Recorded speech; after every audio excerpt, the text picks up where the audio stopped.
I'm JP Tuesday. And I'm Kiki Cannon. As lifelong Disney fans, the work of countless talented Disney creatives have shaped our lives. Now, as the Disney catalog expands, we're taking a journey through film and television to discover if that spark that shaped us as children lives on in adulthood. Does your favorite Disney media still cast that same spell? Join us as we find out. We are Rewatching the Magic. Hi, Kiki. Hi, Tuesday.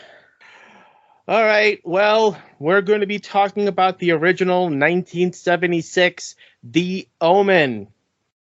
And let's as we said before, we are really getting into the hardcore horror for the rest of the month of October.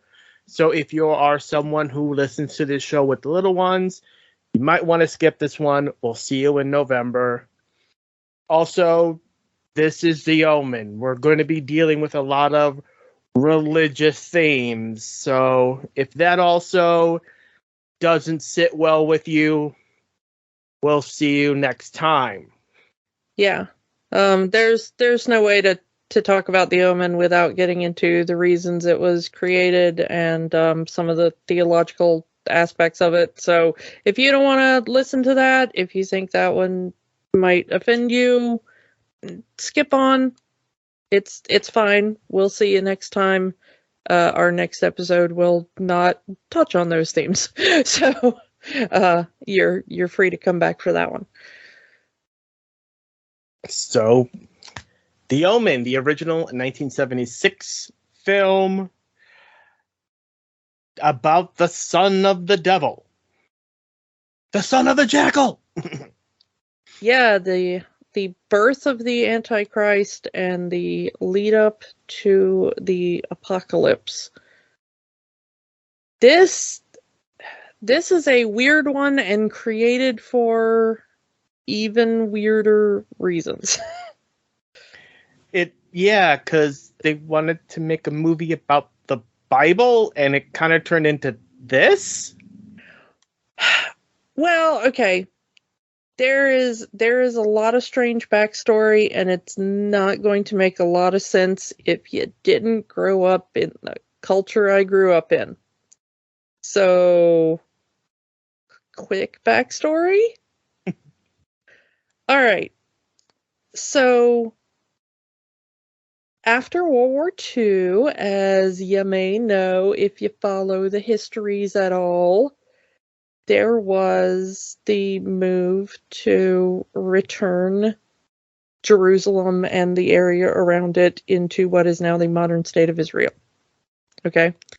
This had the very bizarre effect of triggering in a particular strain of American evangelical Christians a rather bizarre end times prophecy movement.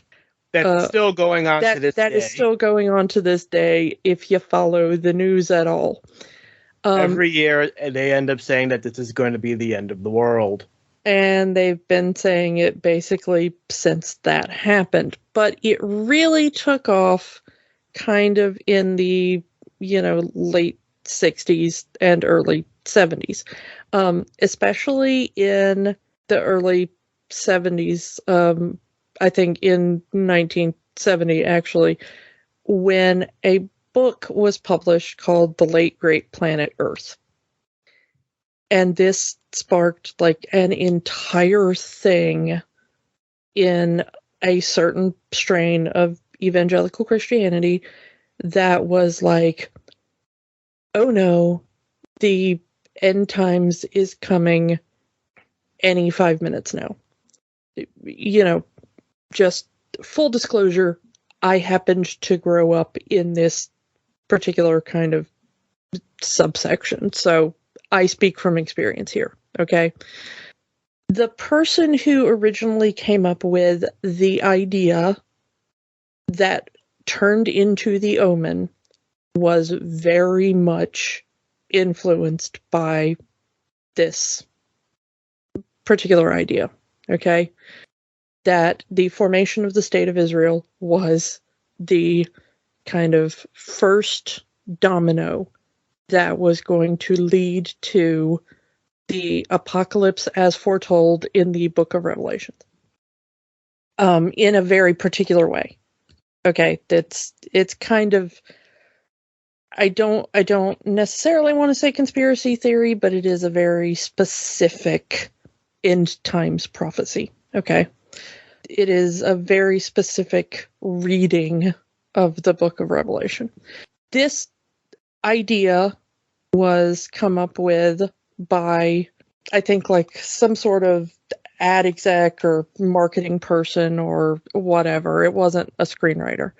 And he told it to a producer, and eventually they got it to a screenwriter named David Seltzer, and said, hey, turn this vague idea into a screenplay. And that idea became the Omen. Seltzer's version was kind of a weird permutation of all of these ideas that were going on in the 70s zeitgeist at the time, which created a lot of these religious-based supernatural horror films. So he and the producer Richard Donner, who you may know because he directed the Superman movie with Christopher Reeve. This was, of course, before he did Superman, but they got together and they did this film. So that's kind of where it all came from. So even though you see in the film that it all looks very Catholic, and there's the weird creepy Latin chanting, and they go to priests and all this kind of stuff, and they're in Anglican churches and stuff because they're in England, and it's all kind of the sort of Catholic or high Protestant feel. It's actually a weirdly American evangelical film at its core, although the script was eventually written by a Jewish man. So it's a very strangely put together film that comes out of the original idea from this germ of an idea in the early 70s of, oh, this is the first domino in what will eventually lead to the Book of Revelation coming true. It is fascinating that there was a fight between the screenwriter and the director, in that the director, Richard Donner, wanted to have the film be very ambiguous in the way it was told. He wanted all of the deaths in the film to be filmed very, could it be an accident? And could Robert Thorne be perhaps a victim of delusion or religious fervor, and that Damien was perhaps just a normal child? But Seltzer wanted it to be completely unambiguous. No, Damien is actually the Antichrist, and he was, all of the deaths were actually caused by some sort of demonic or satanic influence, and, this is really happening, and so, of course, we know which one we eventually ended up with, but I think it was kind of interesting that the two of them had that sort of massive creative difference when they initially started working on the film. And it would have been interesting to see Donner's version, I think. I think so. Having that benefit of the doubt that all of these deaths just happen to be coincidence. And the thing is, you could sort of recut the film almost. I mean, it would take very little to rework the film into Donner's thing. You know, I mean, if you were to do another remake, I mean, I know they did a remake in the 2000s, the early 2000s. 6606. Yeah. But if you tried to do something like that again, it wouldn't take much to reframe it as, is it someone who is just looking at a series of coincidences and seeing, you know. I mean, we see that every day, especially recently with celebrity deaths, you know. Oh, these things happens in threes and it's a sign and it's just coincidence that these famous people just happen to die on the same day. Yeah, I mean, and it's there are a lot of things that are just, you know, it's the, you know, correlation does not equal causation, you know, effect there. But it would be very easy, I think, to rework the script into just kind of, you know, these things kind of happened, and are we seeing what's really there, or are we seeing something that's just in this one delusional, grieving man's head? Would be kind of fascinating. This film is great because of not only the creatives behind it, because, you know, Seltzer had already worked on Willy Wonka and the Chocolate Factory. Even though he was uncredited, it's now known that he reworked large portions of Roald Dahl's script for that. And Richard Donner is a legend. So behind the scenes, you have these greats, but also on camera, this is one of the best casts assembled, not just for a horror film, but just on screen. This is such a great cast. Because, of course, in the lead as Robert Thorne, you get Gregory Peck. Mm-hmm. So how you gonna argue with that? I mean, just Atticus Finch alone, you don't even need to go further than that. But of course, he did Moby Dick and Cape Fear, of course, and Gentleman's Agreement. I mean, it's just, good grief. The man's career we could be here for quite some time, just on and on and on. I grew up just loving Roman Holiday when I was a kid, specifically. Then playing his wife, Kathy Thorne, you get Lee Remick. You got her in Days of Wine and Roses and Facing the Crowd. But honestly, this is kind of always what I remember her for. I mean, not to discount her, but I just think her performance in this is just so amazing. It just always sticks with me. The way she starts out as just the loving mother and then just slowly turns throughout the film. It's such a moving performance to me, and I always think she's kind of overlooked when people talk about this movie. Then I think one of the biggest standouts for me has to be David Warner as the photographer, Jennings. Because whenever you put David Warner in a movie, I'm going to show up for that movie. We've talked about him before because he was in Tron. Yeah, and I mean, we talked about my undying love of David Warner when we talked about him in Tron. I have watched some seriously bizarre things just because it was like, and David Warner's in this. He is and will always remain a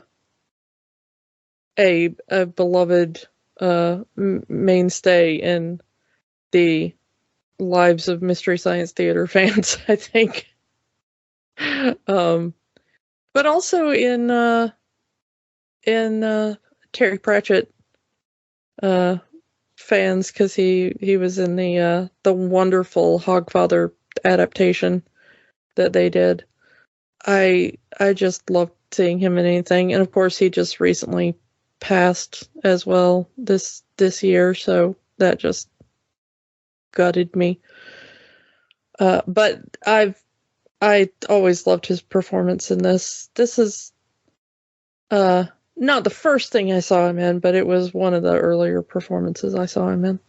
And then you get Billy Whitelaw is in her wonderful turn as the evil nanny that comes in to guide Damien throughout this. And of course, you know, she popped up in so many things over the years, such a great English actress. But I think it's so interesting that her final film role ended up being in Hot Fuzz. So if you're a Simon Pegg fan, then there you go. And we, of course, because there were so many great English actors in this film, we get a doctor, specifically the second Doctor, Patrick Troughton, in here as Father Brennan, who comes in to first warn us of the looming danger, which I had kind of forgotten he was in this, to be honest. Yeah, me too. I was like, wait, that's the Doctor. Yeah. I mean, it's never a bad day when you get surprise Doctor, you know? Yeah. I think this is the first time I ever saw him in anything that wasn't Doctor Who. Well, yeah, I mean, me too. But it was kind of an interesting surprise because it's such a different role. I think it's an interesting transformation because you don't even really recognize him. And then, of course, speaking of great British actors that show up, even though he wasn't himself British originally, he was Australian, but he shows up in so many British productions that you just kind of forget that, is Leo McKern, who shows up in this uncredited, actually, but he is the guy that they meet towards the end that finally gives them the knives. The Exorcist, yeah. But yeah, Leo McKern, you may remember if you watch a lot of British television, as I do, as probably most famous as Rumpole in Rumpole of the Bailey. But if you watch weird-ass British television, like I do, then you're going to remember him as number 2 in The Prisoner. So there's your weird little acid trip for today.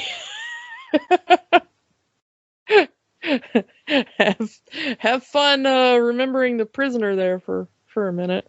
And of course, if you're into weird fantasy films, he was also in Lady Hawk.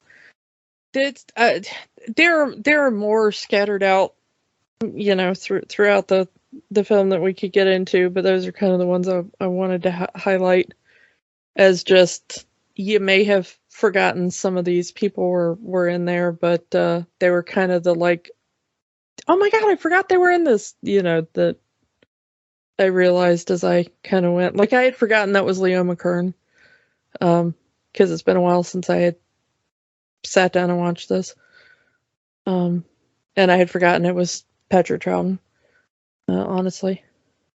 But yeah, Honestly, it's been so long since I've seen the original Omen that all the scenes I remember are actually from Omen 2. man, I cannot remember how long it's been since I've seen Omen 2, honestly. I mean, I've seen like the entire series, but It's just like the cut spoiler for the next movie, that scene where Damien kills his cousin Mark. That's the one thing that's in my mind every time I think of the Omen. well, honestly, all the scenes that I remember are from the first film, and the reason I remember them so clearly is that pretty much all of them are parodied in Good Omens, and I've seen Good Omens recently.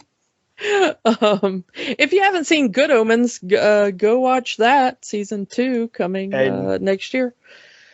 every, like, The Simpsons, South Park, Family Guy, every animated sitcom has parodied the Omen at least once. Yeah. But as far as parodies of the Omen goes, Good Omens does it better than anybody else. Fun fact, the person that introduced me to Good Omens as a novel, way back when, almost 20 years ago now, did not realize it was a parody book and had never seen The Omen. And so as I was reading through it with them and was laughing hysterically at all the jokes and parody, they were like, "Why are you laughing so hard at this?" And I was like, "'Cause, it's the scene in The Omen." And they were like, "This is a parody?" So we sat down and watched The Omen. And that was fun. They were like, "Oh, this book makes a lot more sense now."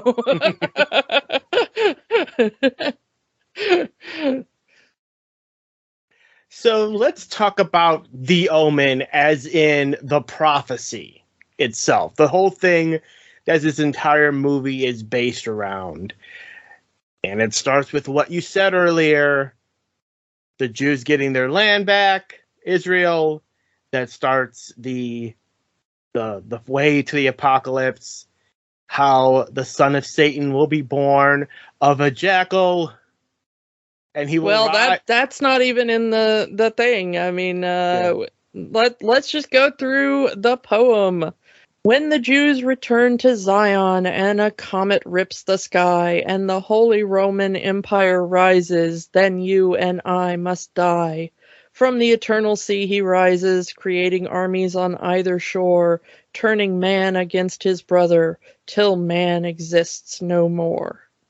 Take that as you will. I mean, and they conclude that the eternal sea is politics.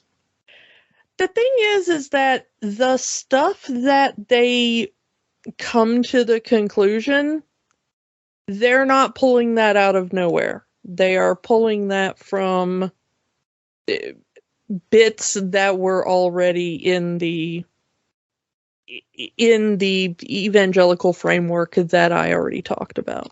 Mm-hmm. So this idea of the eternal sea meaning politics, the either shore, they didn't really get into this in the movie, but either shore, a lot of people in that culture think either shore is meaning either side of the Atlantic. So one side being Europe, one side being America. So the fact that he is the son of the American diplomat who is stationed in England. Yeah. Yeah. And so, I mean, yeah, there's a lot of it. And honestly, if you've ever seen the kind of the Left Behind movies or read those books, a lot of this stuff comes up again. And people might think like, oh, they're ripping off the... It's not. It's coming from the same theological tradition. So they're pulling from the same place. The idea of the Holy Roman Empire being the marketplace, they talk in the movie about an economic treaty that had just been signed around that period in history. That is also from the speculation. A lot of it comes from that Late Great Planet Earth book, which, by the way, they made into a movie, and it was narrated by Orson Welles. Yeah. It's weird.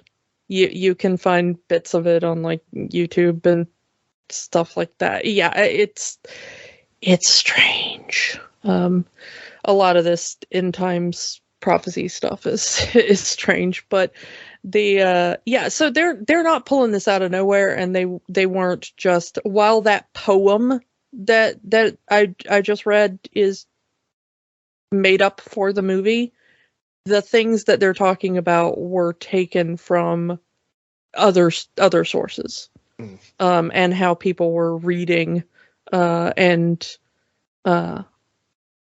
interpreting certain biblical prophecy at the time, and still are. That's not a fabrication of the screenwriter.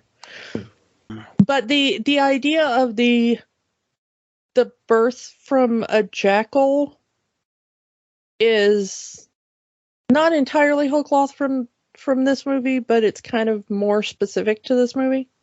Comes from a few different sources, but this movie is one of the major ones. So Satan banged a jackal, and out came Damien. Yeah, kind of.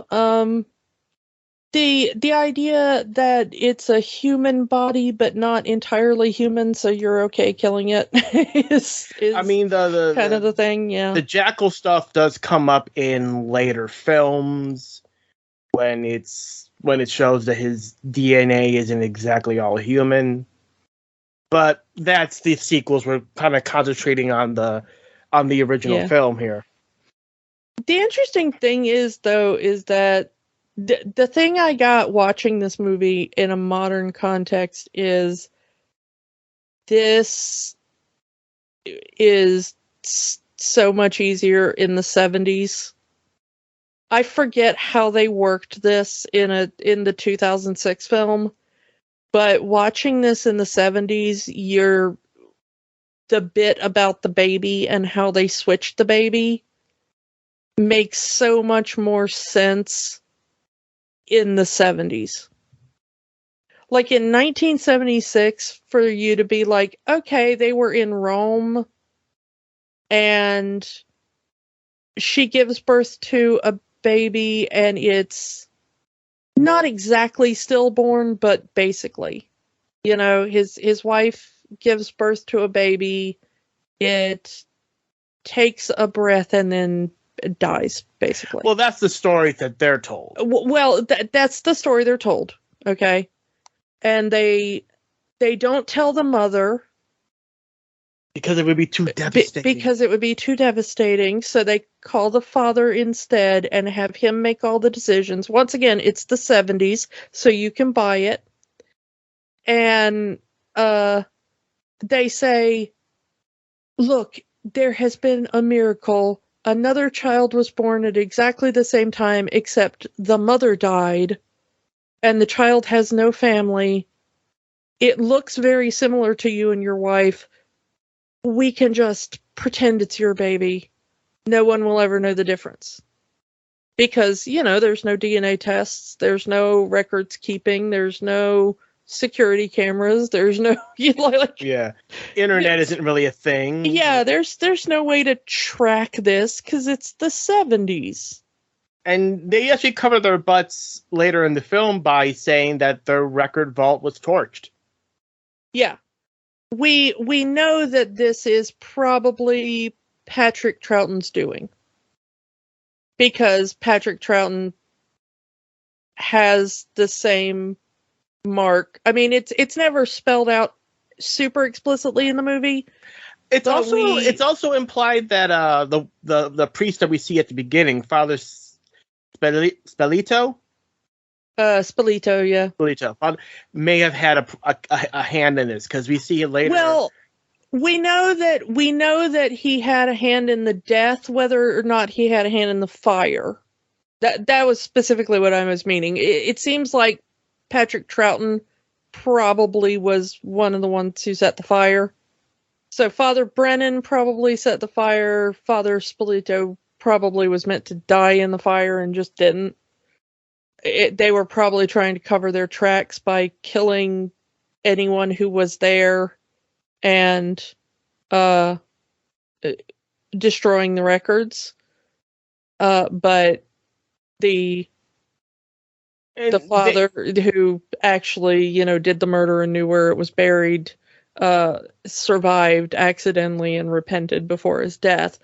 And the priest who set the fire repented before his death.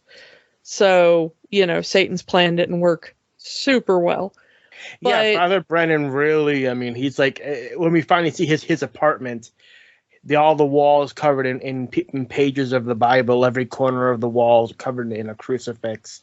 His apartment is right across the street from the church, kind of making sure that God is always with him after serving Satan. Yeah, we never see if Father Spilito has the mark, but we know Father Brennan does.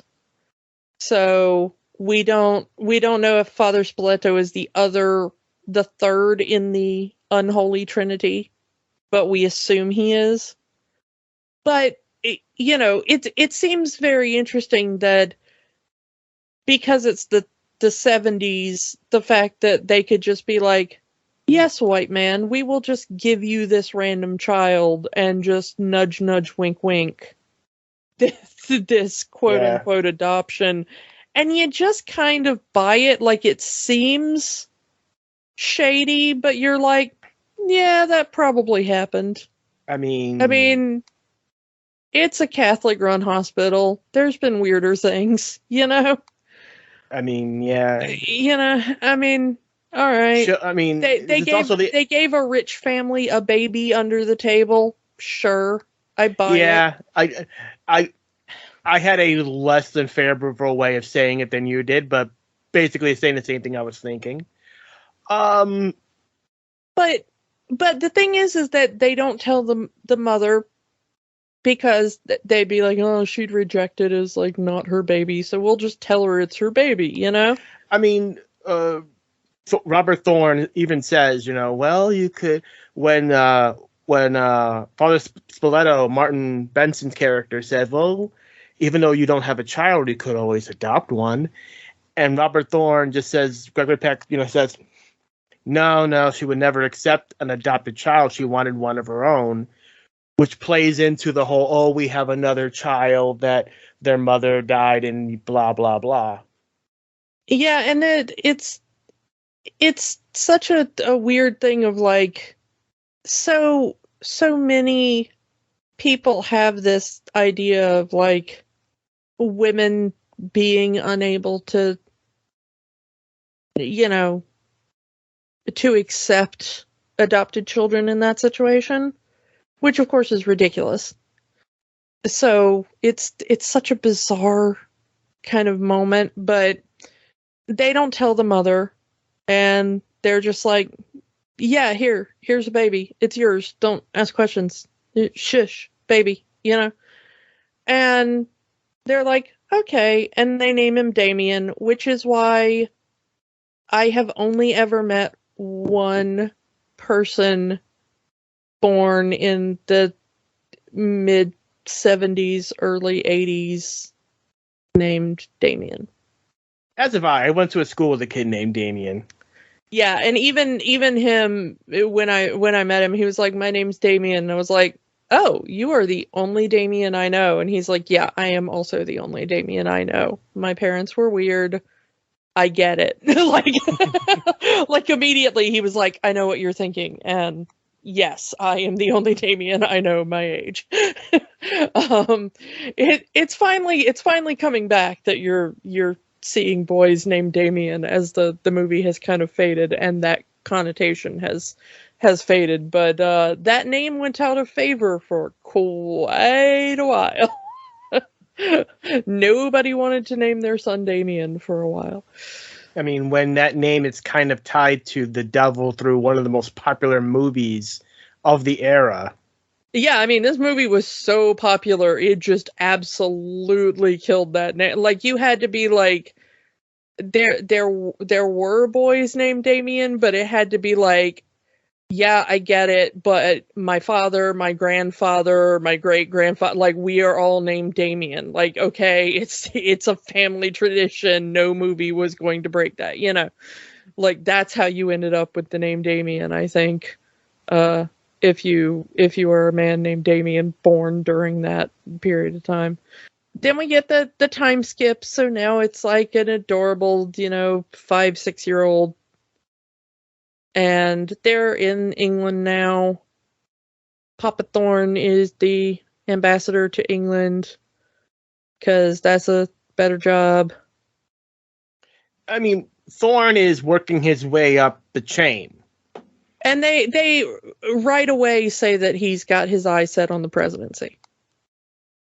That's what they're planning. He wants to be president. And this is just a stepstone. I mean, he can just skip right to just running for president, work before. Well, that's true, but that is not the usual. At least it was not the usual at the time. At this point in history, yes. At this point in history, trying to make a joke. Yeah. But yeah, that's Thorne's plan. He wants, ascend the political ladder, and this becomes the running theme of the entire Omen saga. Trying to make sure Damien is in a place where political power will be within his grasp. And also money. The Thorns are said to be very wealthy. And we get our first glance of the other thing the Omen kind of helped turn into a bit of a pariah. Not only the name Damien, but also the Rottweiler as a breed. Yeah, throughout this movie, the Rottweiler seems to be the hound of Satan, as it were, for this movie. Because there's a Rottweiler that comes to Damien and is very kind to it. We see 2 more Rottweilers that, quote, protect Damien after the truth is revealed. And there is the group of Rottweilers that is at the cemetery later in the film. Mm-hmm. So yes, this does seem to be the hellhound of choice for Satan. I mean, not any more aggressive than any other dog, but they film very well and they look amazing on camera. So I don't particularly know why they were chosen, other than the fact that they probably just look very menacing on camera. Yeah. Damien's mere presence seems to just change the world around him. Like, they go to a wildlife preserve and the animals start attacking. And yeah, animals other than the hellhound, which are always very docile around Damien. Animals know that Damien is unnatural. So whenever he's near an animal other than the hellhounds, they absolutely lose their shit. It is absolutely just horrific. I love the scene at the zoo because it starts so very mild, of just him trying to feed the giraffes and then the giraffes running away. And it just seems like, that's weird. Then when the monkeys get involved. And then, yeah, the bonobos just absolutely just screeching and howling. And at first they try to run away, but they can't get far enough away, so they start attacking the car to get the car to move on. And Damien curling into his mother's lap and crying and screaming, and the mom, almost running over the monkeys to get out of there, And then we get the the other strange bits, like, of course, the first one being the death of the first nanny. You know, that sweet little nanny. Look at me, Damien. This is for you. It's all for you, Damien. It's all for you. And that's the thing, is that it is, when you first watch the film, your first viewing of the film, that comes out of absolute nowhere. Because there is nothing to lead up to that. There's nothing around her. There's nothing. She gets one strange look as the dog appears and the mother takes Damien from her. And she gets this one kind of like orchestral sting. And she gets a faraway look on her face. And then wanders off into the house. And then the next thing you hear is just like, look at me, Damien. I'm up here. Look at Nanny. And then everybody turns and she just jumps. And there's no lead up to that. There's absolutely no foreshadowing. You don't even get one of the weird pictures, you know, from David Warner. Yeah.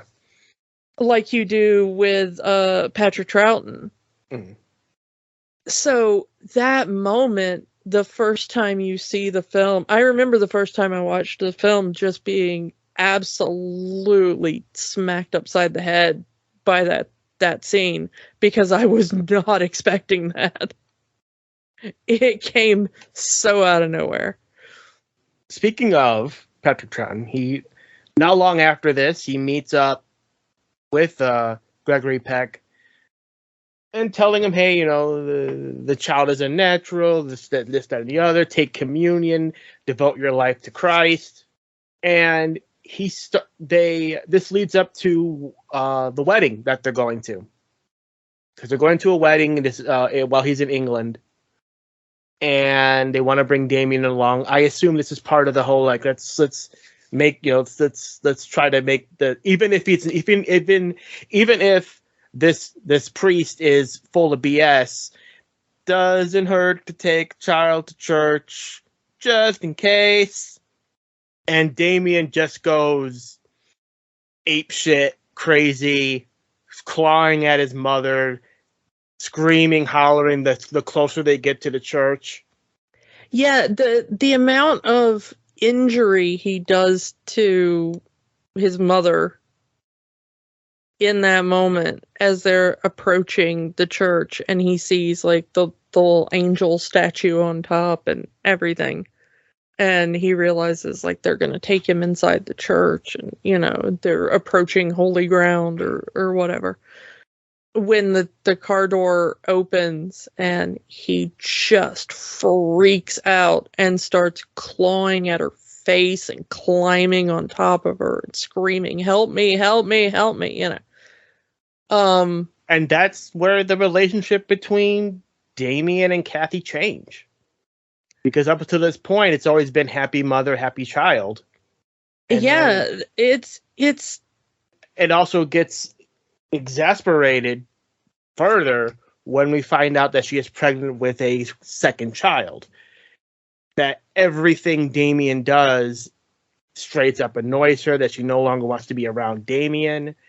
I don't know if this is just pregnancy general, because I've been around pregnant women who generally do get annoyed at various sounds, and fine.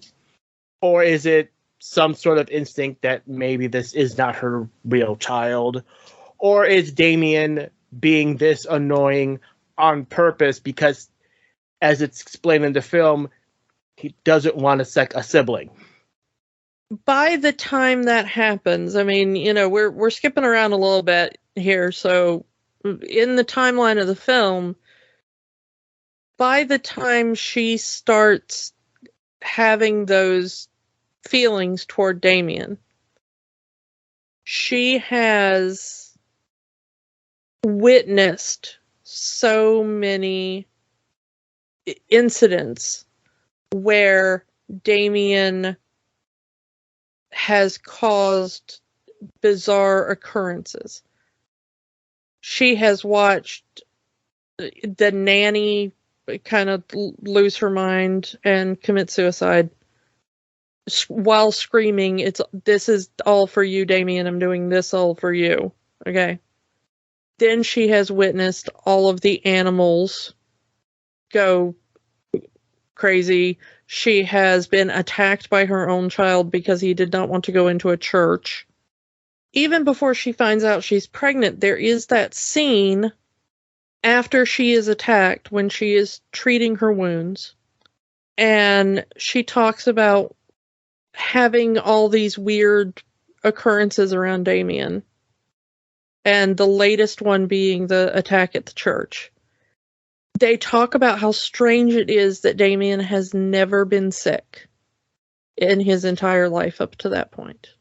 He's made it to 5 years old. He's never had a cold. He's never had the chicken pox. He's never had measles. He's never had mumps, which in the 70s, I mean, all of these are, we don't have the vaccines for these yet. They're all normal childhood illnesses. And he's made it to 5 years old, and he's never had any of the common childhood illnesses. And you see that he's around other children a lot.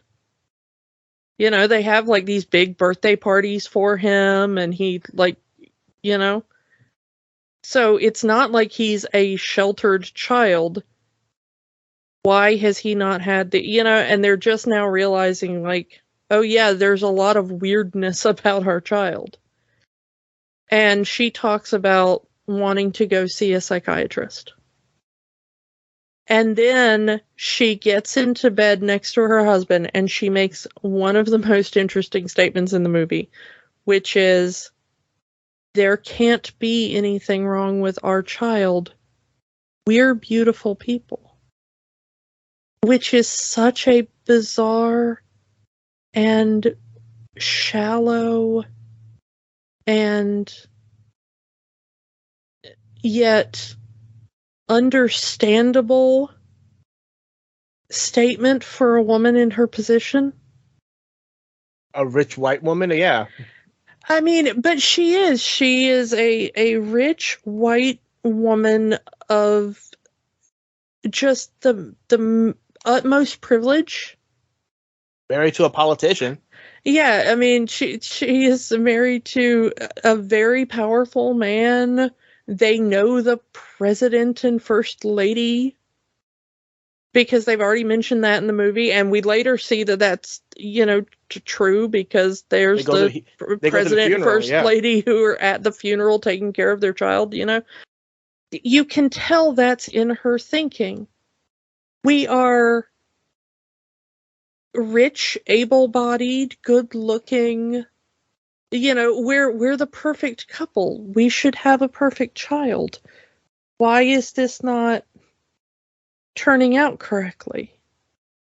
And so when she ends up pregnant again, she wants to have an abortion because she is thinking, something must be wrong with me because I had I'm just going to say the term, defective child the first time. So something must be wrong with me and or my husband that we cannot produce perfect children. And this is right after Patrick Troughton says, hey, you got to make sure your kid doesn't die because Damien is going to make sure it's going to happen. Yeah, and so you can tell that she is being manipulated on some psychological level, Could it be Damien's influence? I mean, it is. But the thing is that he is already using what's there, of course, I say he, but, Satan, of course, is using what's already within Kathy to her own self-doubts against her. Yeah. And it's probably why Robert says at the beginning the thing about she was so insistent on having a child of her own rather than adoption. But when Robert says that he won't support the abortion, because he knows what's going on. I don't think it's necessarily that he's against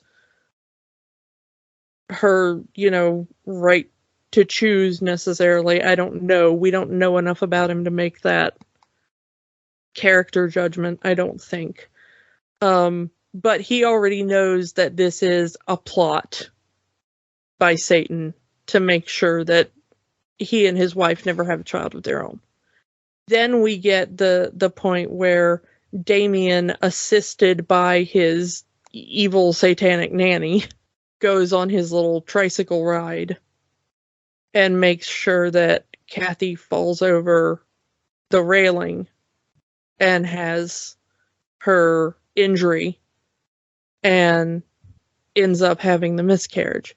And that to me is such a devastating scene because she doesn't just fall over the railing.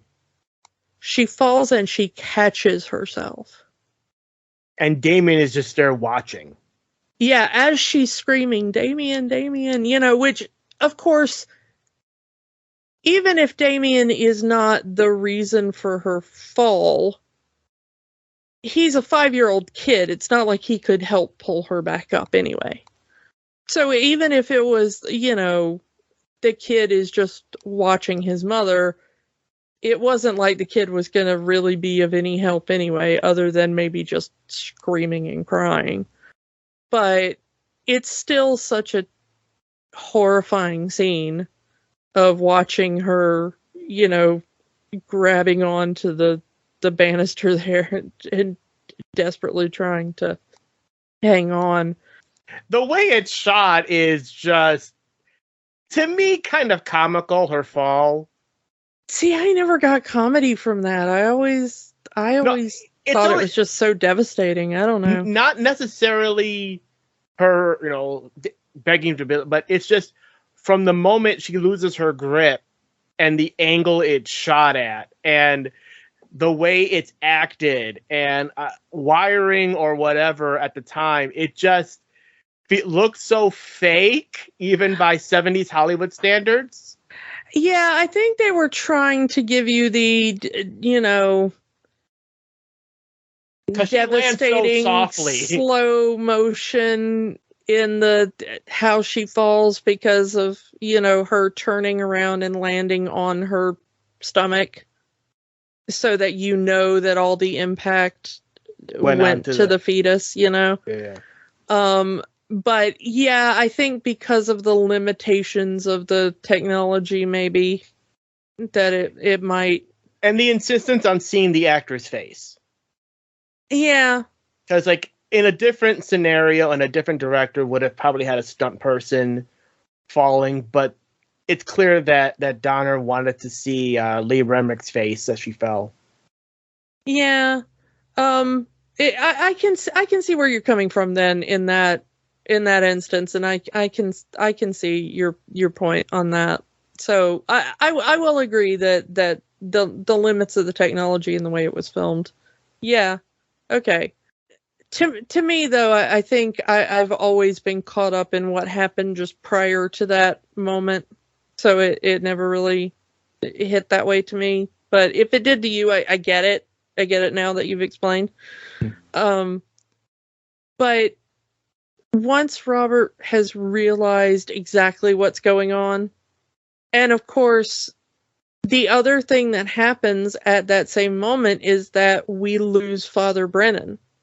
We get that amazing death scene with Patrick Troughton as the storm comes up out of nowhere.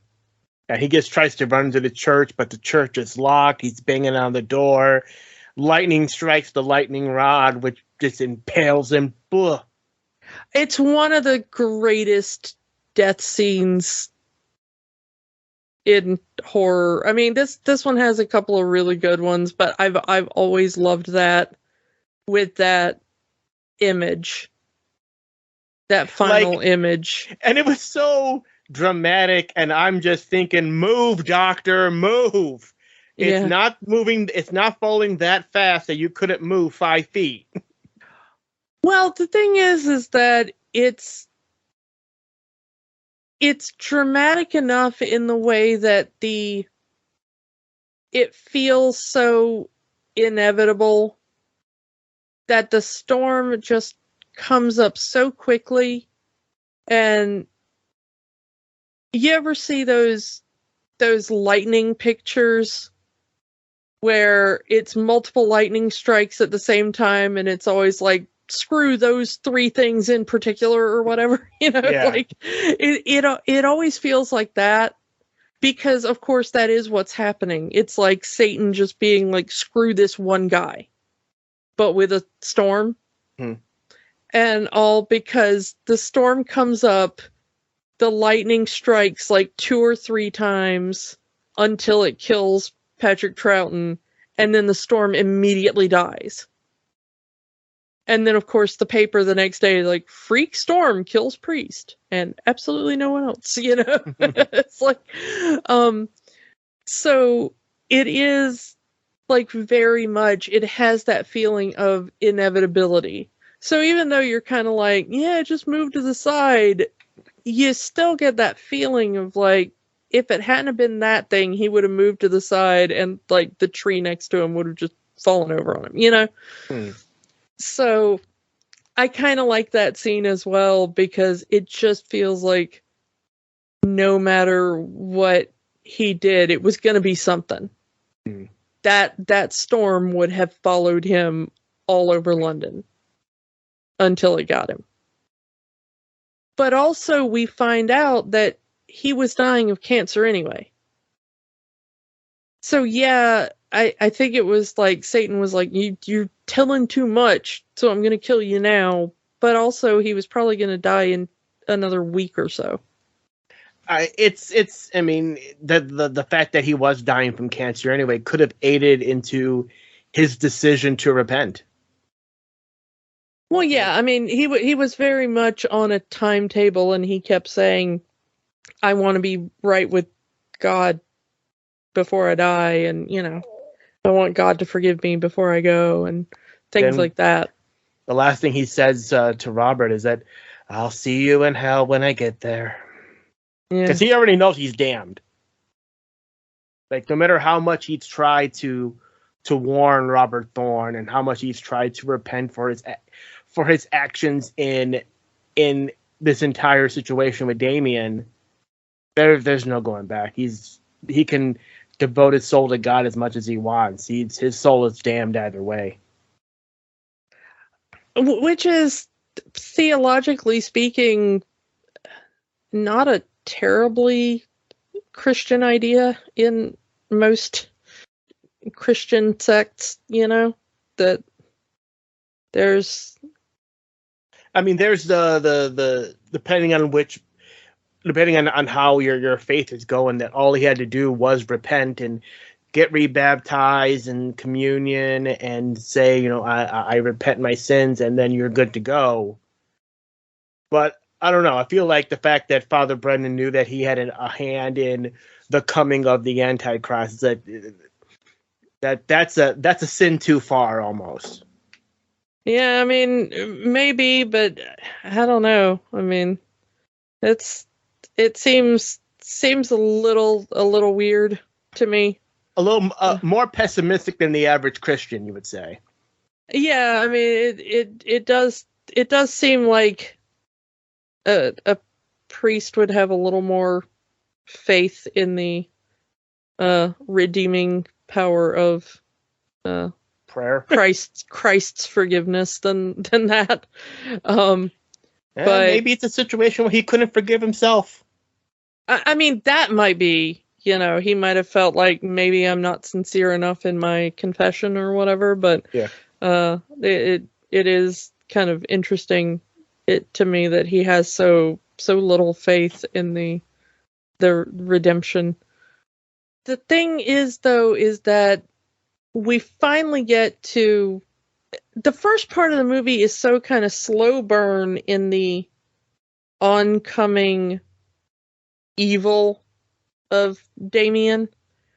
And then once Father Brennan dies, it really picks up speed. Because this is a 2-hour movie, so once we hit that halfway point, it's full steam ahead.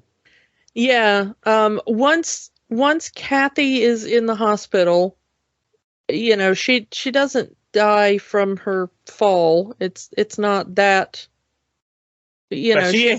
But she's in a full body cast at this point. Well, her arm is in traction. She can still walk, but her arm is in traction, and she has suffered a horrible miscarriage, unfortunately. So she is on bed rest, and her arm is in traction.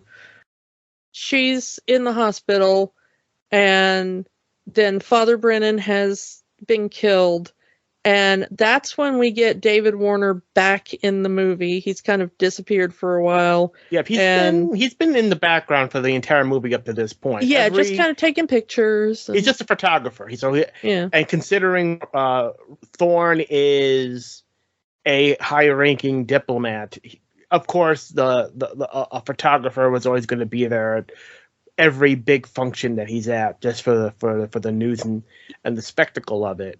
But David Warner is not the only photographer that hangs around. There's always several photographers that are just kind of there, and David Warner is one of them. So it's really interesting the way they introduce him into the movie, just as one of the reporters that is there. And then he slowly becomes more and more important to the plot, which I like. As we see in his photographs, that he sees how all of these people are going to die. Is it ever explained how? No. It just is. But, you know, this is one of those that, unlike last week's film, I've never really wanted or needed an explanation for this. I don't know about you, but this is one of those that, like, yeah, I kind of, when I was younger, I was like, okay, but what? I don't care. It's just one of those things, because he shows him the picture of the nanny, and he even says, I thought it was a defect in the film, but no, it's right there, because you see the noose around the nanny after he takes the picture. You see the impaled spear on the priest. He even sees his own death. Yeah. But you know what? I think this is just, I am fine chalking this up to divine intervention. I mean, if Satan can interfere, why can't the divine? Fair enough. You know? I mean, if the apocalypse is the final battle, why can't this be some kind of, you know, heavenly intervention? If Satan can cheat, so can God, huh? Yeah, I mean, honestly, that's the plot of Good Omens. You know, like, seriously, go watch Good Omens. I want a season 3. The thing is, though, is that when David Warner shows back up, he is like, hey, I want to talk to you about the death of the priest, because I have found some interesting stuff.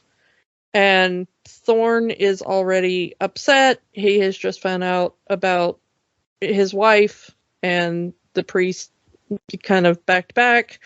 And then this photographer that he has met before in passing calls and is like, I have information. So he's like, you know what? Screw it. Fine. What's your information? And the photographer is like, yeah, I've been taking magic pictures of people who are going to die. And he's like, you know what? That might as well happen. Sure. The hand-wavy explanation of how they get into Father Brennan's apartment, saying, well, the cops thought he was insane, so they just let me do whatever I want in this crime scene. But also, it's kind of like, this is another one of those where I'm like, yeah, but it was the 70s. Yeah. So I can kind of buy it. Like, it's another one of those things I didn't question too much. It's like, well, David Warner's a white man, and he just kind of wandered in and was like, hello, I'm a white man. It's the 70s. Let me in. It's like, I don't know. The thing is, though, is that he is legitimately a reporter. So I can kind of see why they would let him into a crime scene. He probably does have a rapport with some cops and with the coroner. So yeah, I didn't question that too much.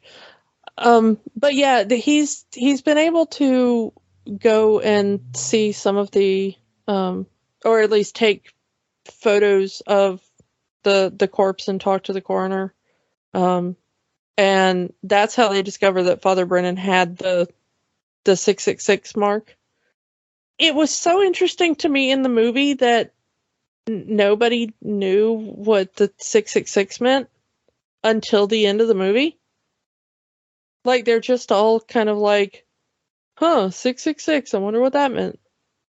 And I guess it's just because of how I grew up. I was like, even when I saw this movie as a kid, I was like, yeah, duh.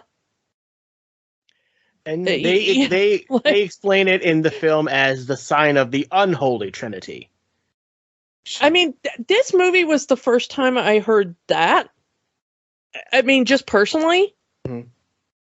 I don't think I had heard that idea outside of this movie. I'm not saying that that's where they got it from, that they just made it up. They probably got it from somewhere, but I don't remember hearing it prior to hearing it in this movie. Yeah, the unholy trinity, Satan, the Antichrist, and the false prophet. Yeah. So, would you assume that Father Brennan would be the false prophet? Either him or, maybe Father Spoleto. But we don't know if Father Spoleto has the mark or not. Yeah. But yeah, I mean, I grew up being taught all that. I mean, immediately I would have been like, number of the beast. Mm-hmm.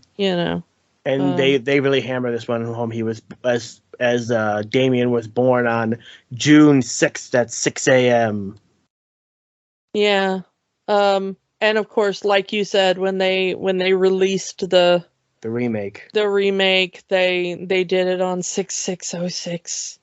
So that it would be thing. But of course, there is all sorts of numerology and stuff related to this, which I won't even get into. But of course, this is of course a massive part of my childhood. So the way that they kind of put it together and the the birthmark and stuff is kind of more specific to this movie.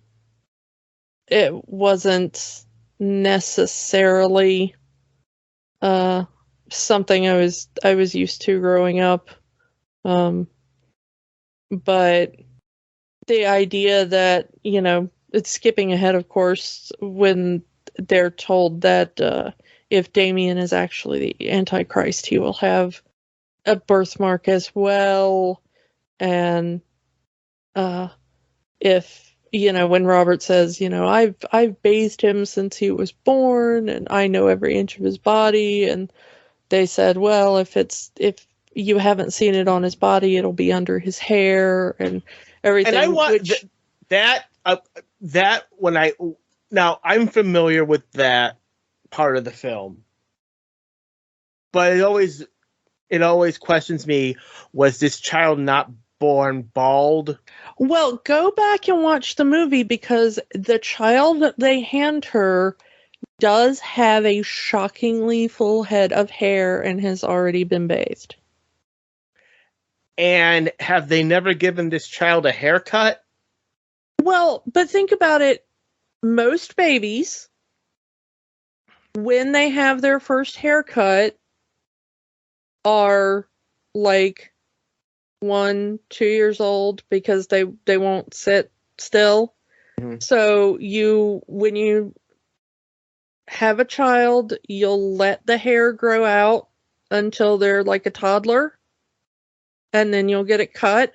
And Damien has always had, as we see, long hair. So he's got those long curls. And so, yeah, they're not going to cut it down near the scalp. So unless you have a kid that has like lice and stuff, or something like a bad case of cradle cap or whatever, my grandparents were barbers, so I'm not just kind of talking out of nowhere. A lot of people do not tend to cut their child's hair. So if you have a child that is born with a lot of hair, you don't really tend to look at your child's scalp like a lot unless they get like lice or some sort of dermatological condition. So honestly, that's another thing where I'm like, okay, yeah, I can kind of see it. And if the child's being taken care of by nannies all the time, they're not really the one bathing the child that, you know? Mm-hmm. I mean, they're not even dressing the child to go to church, you know? Yeah. So they're not really there like brushing the kid's hair all the time. But, you know, it's like give the kid to the nanny and the nanny dresses the kid and then you know? Mm-hmm. So I was like, I mean, they're rich. They got other people to raise their kids for them, you know?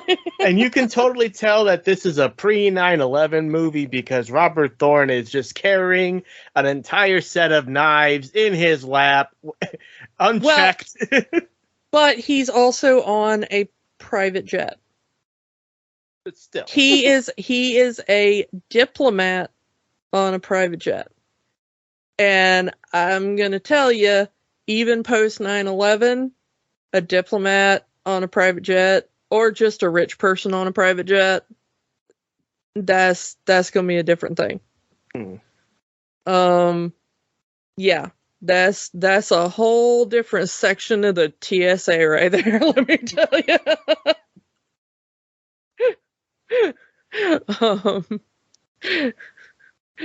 At best, that's like, can we just stow that for you for a little bit while you fly your private jet to wherever you're going to fly your private jet? Like, yeah. Different rules, my friend. Different rules. Yeah. But I think that's mostly because high-ranking government official more than anything else, and also that is a government plane, which is why they're jetting around the world so quickly as well. How he was able to get from Great Britain to Rome so quickly? Well, I mean, that's a very short flight, let me tell you. But that's, and honestly, these days, with the tunnel, that's not a very, very long train ride either. Yeah, no, that's not terribly. You forget how tiny Europe is compared to us, but the thing about, I mean, they're, you know, they travel over to the Middle East and stuff, and they're not really terribly having to wait for commercial flights either. But when they do that external shot of the plane he's flying in, yeah, that is very definitely a private chartered government, you know, thing. The thing is, though, is that as they're going around and they're finding out more and more, as they're finding out about the strange fire that destroyed all the records, and they go to the monastery and they talk to Spoleto, and he leads them to this very old cemetery. Yeah, the abandoned cemetery. And Robert is like, why are they putting them in here? It's like, well, duh, my dude. It's because nobody is going to be digging in this place. Nobody is going to come look in this place. Nobody, you know? It's like, this has been abandoned for so long, nobody is going to look into 2 new graves or why there is a jackal buried here. Weirdly, though, why did they even bury the jackal? That is a weird one. I mean, I know that plot-wise, it's so he can find the jackal and realize, like, that must have been Damien's mother, you know. But just from a logistics standpoint, if you're the servant of Satan, and it's like, oh, we have to hide the evidence of the birth of the Antichrist. Like, you might have enough humanity left in you to be like, okay, we're going to bury the corpse of the baby we murdered. Like, as a couple of priests turned bad, you might be like, oh, we're at least going to give this murdered baby last rites and put it in a grave on hallowed ground. I can see you doing that. I can see you having enough humanity left to do that. But why are you burying the jackal that is really probably nothing more than an incubator for the Antichrist? Like, was Satan like, now you better give that jackal a good burial. It was my favorite jackal. Like, you know? Yeah. Like, what is the point of that? Like, I don't know. It's like, did they want to keep up the charade of Damien's birth mother being a person and no one's going to check? I don't know. But the thing is that they destroyed all the records of Damien even being born. And nobody would have even known about that cemetery had the one priest not finally given in to, you know? And while we're on the subject of the cemetery scene, points to David Warner, who, while Gregory Peck is dumb enough to, as they're escaping from the Rottweilers, he goes over the fence and gets impaled on the metal spiky bits. David Warner runs around to the part where the metal spiky bits have been sawed off for some reason and is like, haha, not falling for that. And just, you know, jumps over the bits without the spiky bits and goes around to help Gregory Peck get his arm out from the being impaled. I just like that. I just like that there's a part of the fence that doesn't have the, you know, death impaled spiky bits on it. And Gregory Peck is like, no, I'll go for the impale my arm side of the fence. And David Warner's like, nope. Gonna go for the part that will not impale my arm, thank you. Because David Warner is smart. I just like that bit. Because also, I don't know why that bit's there, other than to just give David Warner an easier exit. Like, every other part of the fence is like insta-death, except for like this one David Warner size hole where he can jump over. I mean, so, I don't know why that bit's there. It's I don't know. I mean, that's a whole different thing right there of people going into graveyards. So yeah, you're into your own theory there. Them finding all of that stuff and putting it together, because of course, if you'd been listening to Patrick Troughton rant in the scene where he's first introduced, he's like, the mother was a jacka, and then, you know, he gets cut off and dragged away by security. So of course we finally get the the final bit of that in the cemetery scene where it's like, oh yes, the mother was in fact a jackal. Yes, that's exactly what happened. Like you hear someone says his mother was a jackal, you would think, oh, she must, you either you don't like her or she's not a very good person. No, she's a literal jackal. Yeah. But I think that the real emotional devastation in that scene, of course, is realizing that they actually murdered the child. It wasn't just that they took advantage of a man in his grief. It was that they murdered a newborn child. The newborn child, that his son would have been perfectly healthy. He should have had a living child. And instead, they bashed this baby's skull in. Yeah, that there's evidence that they murdered his newborn just seconds after it was born. And instead, we're like, oh no, look at the miracle that has occurred. Free baby, And that, I think, is what finally breaks Robert. I know it seems like it's what happens to Kathy in the next scene, because he calls Kathy and is like, okay, you got to get out of London. You got to, bad things are going on. I'll explain later. And then Mrs. Baylock, the evil nanny, shows up and hurls her out the hospital window.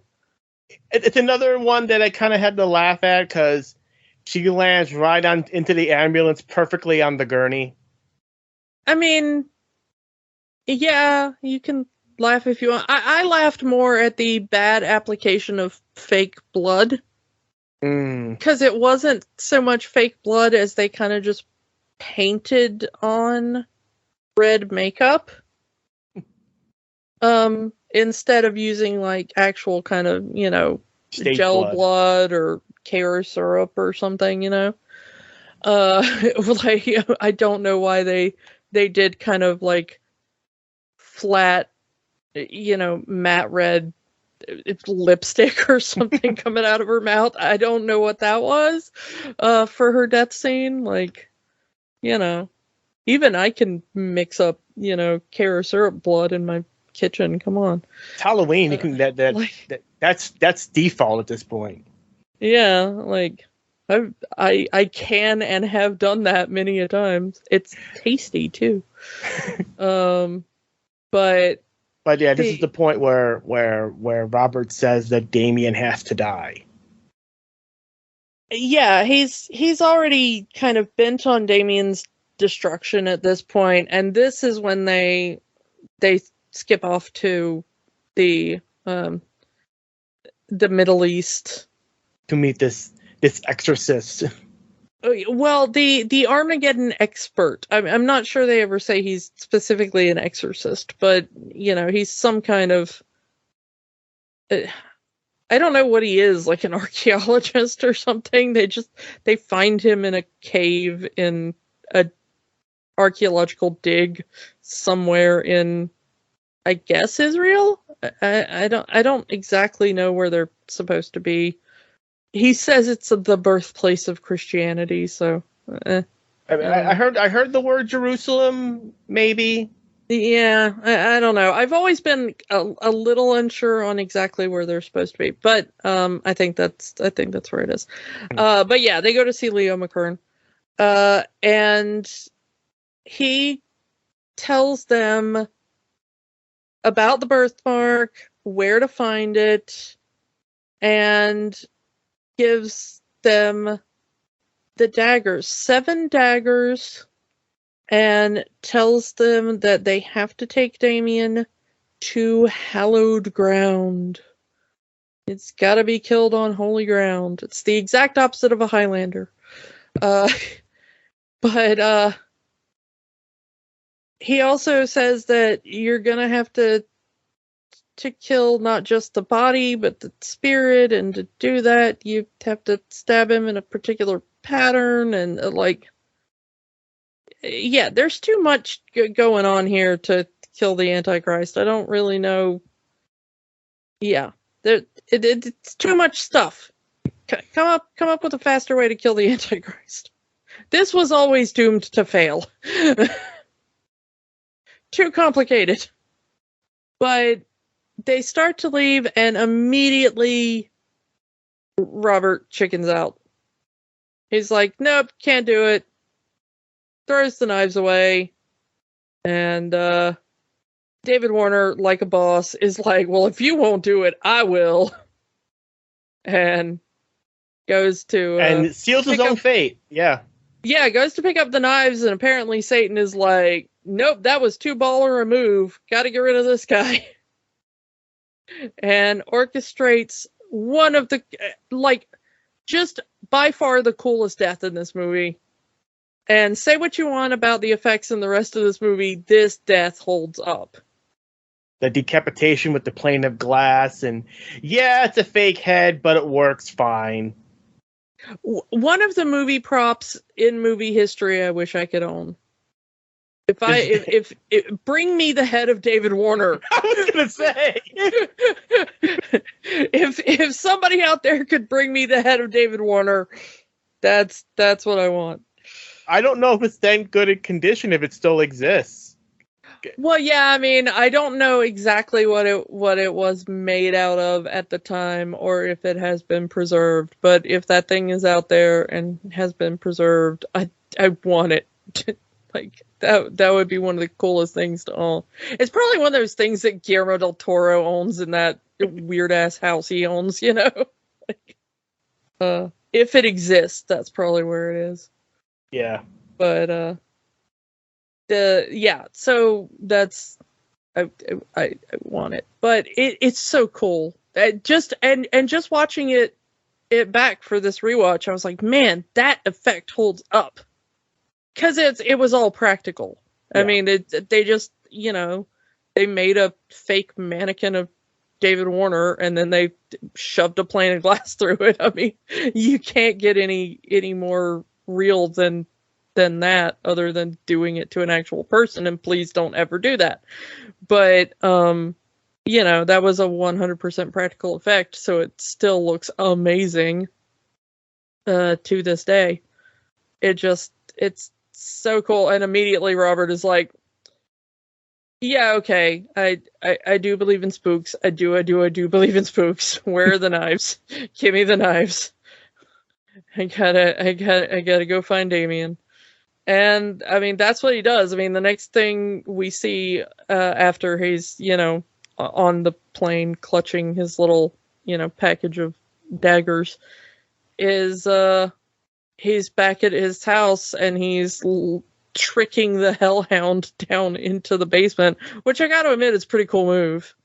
He gets the scissors, he starts cutting Damien's hair, and he sees the mark of the 3 6s to prove that he is the son of Satan.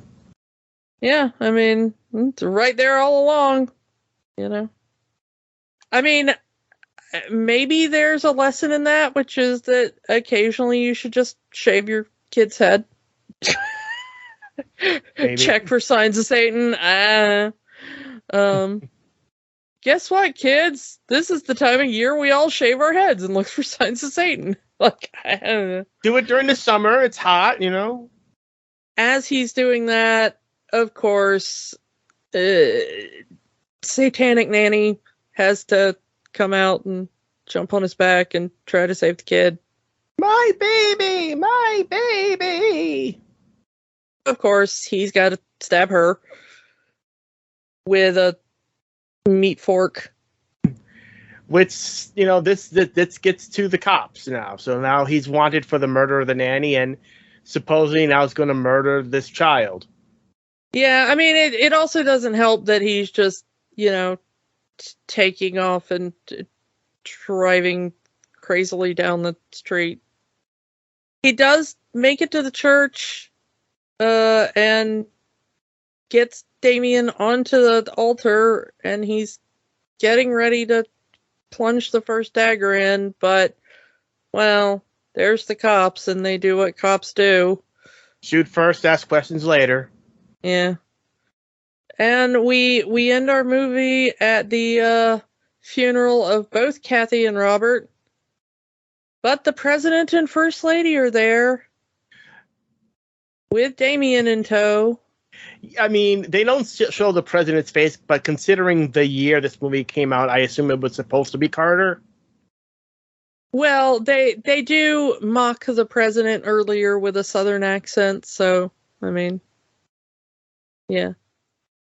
Yeah, and the president's there. He's got Damien holding Damien's hand, and a little bit of a fourth wall break. It's Damien looks to the camera and smiles. And we get the loud Latin chanting starting again. That song, and we get a little Bible verse on screen to close out the movie.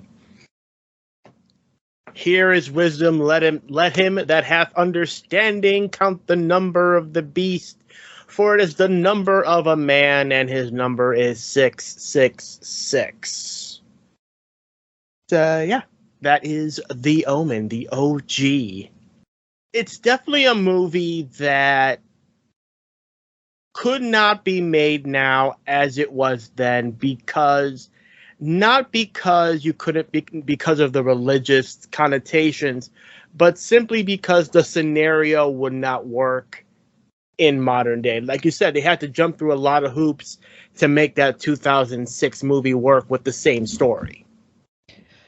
Well, the interesting thing is that you kind of can make that work today because, like I said, they just did. They did it with Good Omens. Yes, it's a parody, but they hit a lot of the same story beats.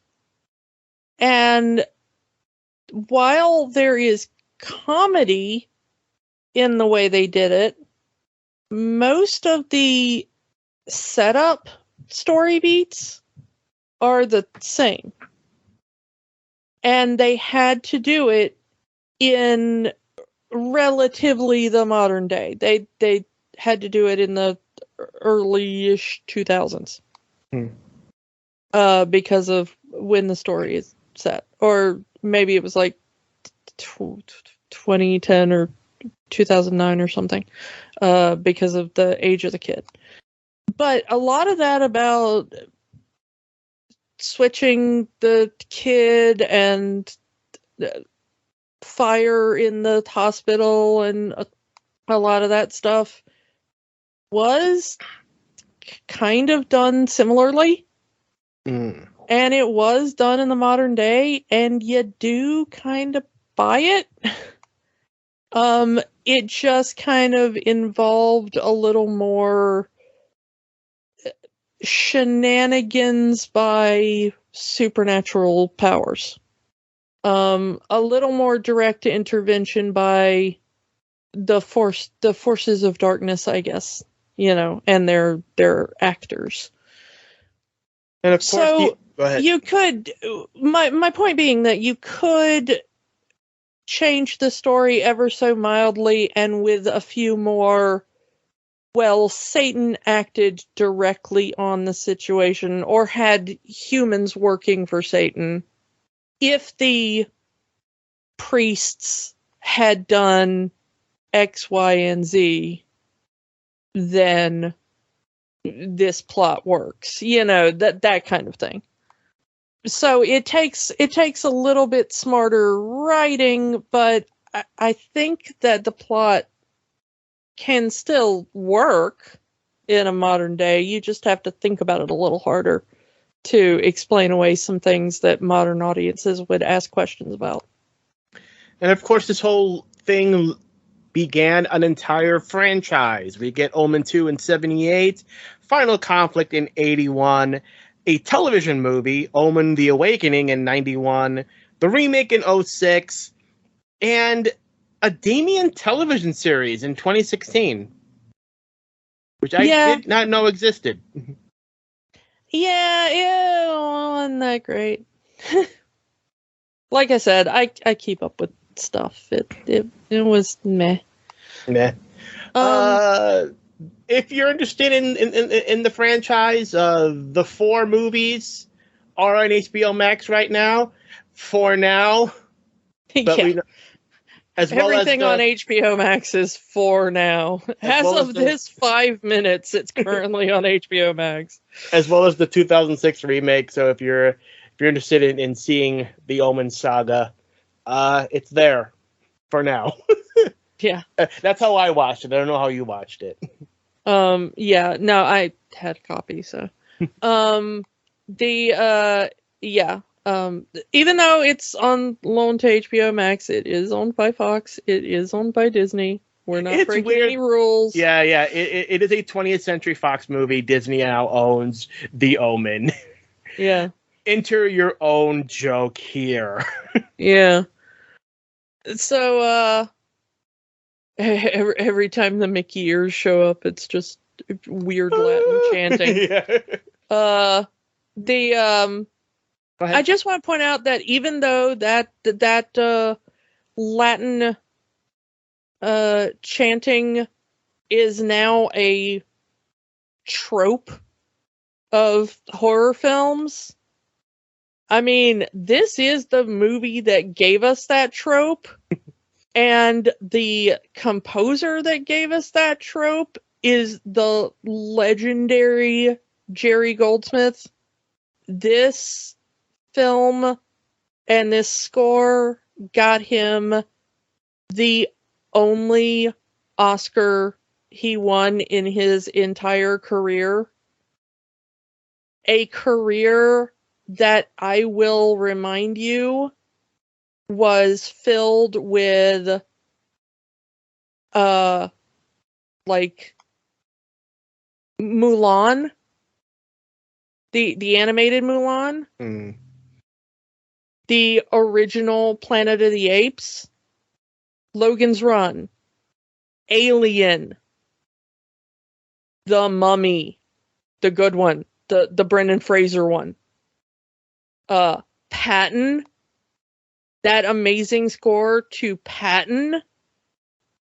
If you've ever been to the Disney parks and been on the Soarin' attraction, he wrote the music for that, which is incredible.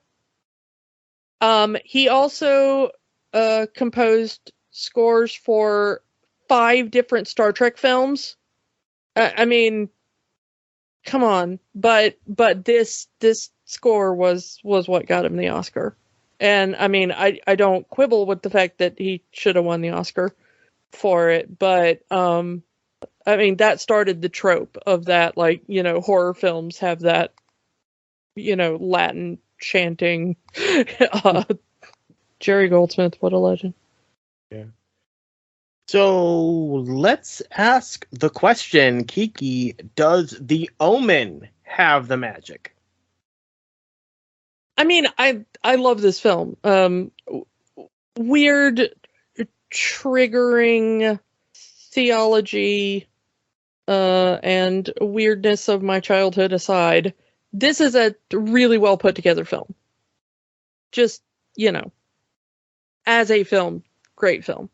I'm going to say it does. It might have the dark magic, who knows? Yeah.